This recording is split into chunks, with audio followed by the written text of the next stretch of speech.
तो चलिए आज की हम इस वीडियो में देखेंगे चैप्टर 30 कार्लडोर का आर्थिक वृद्धि model, Kaldor's model of economy growth. जैसा कि आप ये जानते हैं, ये बीए 5th सेमेस्टर हमारी ये बुक फर्स्ट है जिसका हमारा नाम है आर्थिक समृद्धि एवं विकास, इकोनॉमी डेवलपमेंट एंड ग्रोथ।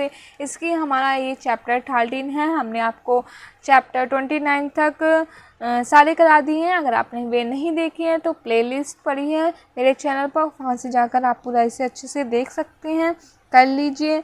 और मैं आपको एक इम्पोर्टेंट बात बता दूँ, ये भी चैप्टर आपका इम्पोर्टेंट नहीं है, आप चाहे इसे स्किप कर दीजिए।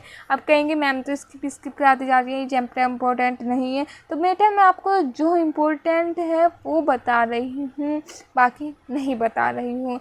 सही बता रही हूँ मैं आपको, ये इम्पोर्टेंट नहीं है। जो इम्पोर्टेंट था वो मैंने आपको बताया और जो होगा वो मैं आपको बताऊँगी। तो चलिए स्टार्ट करते हैं। फिर भी हम देखेंगे इसमें थोड़ा क्या है, थोड़ा तो देखेंगे। कार्लडोर का आर्थिक वृद्धि मॉडल में उन्होंने क्या बताया है। तो कार्लडोर का आर्थिक वृद्धि मॉडल का सतत वृद्धि पथ के पश्चिमी प्रायोगिक विश्लेषण से संबंध है।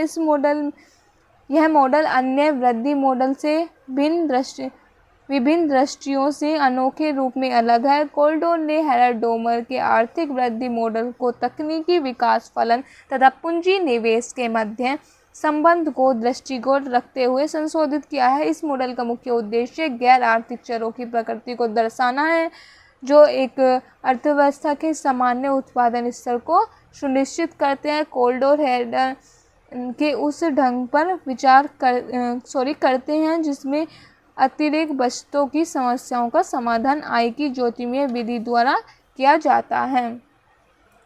ठीक है, कार्लडोर के अनुसार प्राविधिक दृढ़ता के कारण श्रम के बदलने में पूंजी के प्रतिस्थापन की संभावना सीमित होती है। निवेश की नई मात्रा प्रौद्योगिकी में परिवर्तन ला सकती है। प्रौद्योगिकी परिवर्तन केवल समय पर ही निर्भर नहीं करता, किसी भी अर्थव्यवस्था का विकास एवं उन्नति आर्थिक एवं गैर आर्थिक शक्तियों को शामिल प्रयास का प्रतिफल होता है। यद्यपि जनसंख्या वृद्धि आय वृद्धि से अधिक हो जाती है तब तकनीकी प्रकृति फलन पर प्रतिकूल प्रभाव पड़ता है। अतः यह जरूरी है कि आय एवं जनसंख्या वृद्धि के मध्य एक उचित संबंध बनाए रखा जाए। कार्लडोर ने न सिर्फ संसाधनों के अंतर संबंध पर जोर दिया है अपितु उनकी आपसी निर्भरता पर भी ध्यान देते हैं।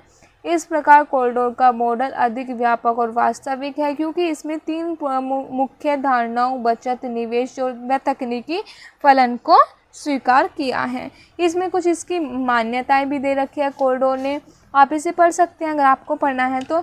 इम्पोर्टेंट ये क्वेश्चन नहीं है, स्किप आप कर देना।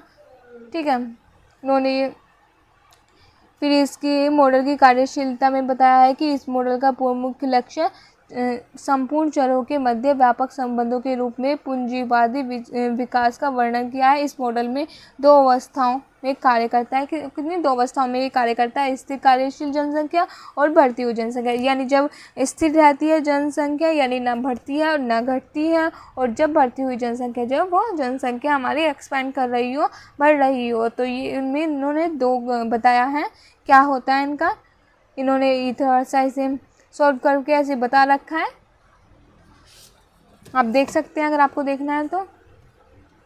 वैसे तो छोड़ दीजिए, छोड़ सकते हैं आप इसे, इम्पोर्टेंट नहीं है ये, ऐसे क्वेश्चन नहीं आते हैं बीए में।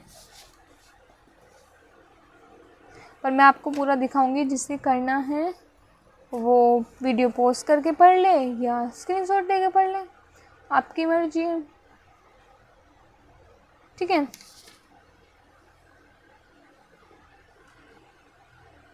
ये रहा हमारा। ठीक है, अच्छे से पढ़ लेना।